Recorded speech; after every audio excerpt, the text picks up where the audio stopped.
Здравейте! Аз отдавна не съм правил видео. Аз съм Жоро, човекът, който прави видеята за вас в каналът HerbsTube.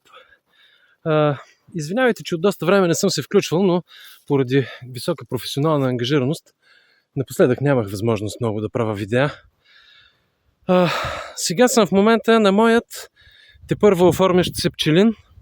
Както виждате, имам тук два рутови кошера и ето там един до тях по-малък Даданов. Аз съм съвсем в началото на пчеларската си кариера и затова ще ви помоля да не очаквате много информативни видеа от моя страна, но пък ще се старая да ви държа в течение на нещата. Тази година за първи път извадих мед, може би сега през следващите 1-2 седмици отново ще вадя мед. И така, това са ми първите 3 кошера.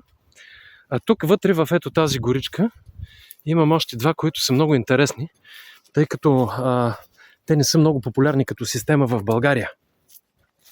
Ето сега един момент ще ви ги покажа. Ето ги къде са. Това са кошери от така наречената система японски кошери, които са много интересни. Сега аз нямам подготовка в момента да ви покажа какво представляват отвътре, но в скоро време, когато си взема статива за камерата и така нататък, мисля, че ще бъде добре да ви ги покажа как изглеждат, какво представляват и така. Много са интересни и се надявам да бъдат и много успешни, което е най-важното в случая. Та така. Ами сега ще се захващам с пчеличките, по-натам, както ви обещах,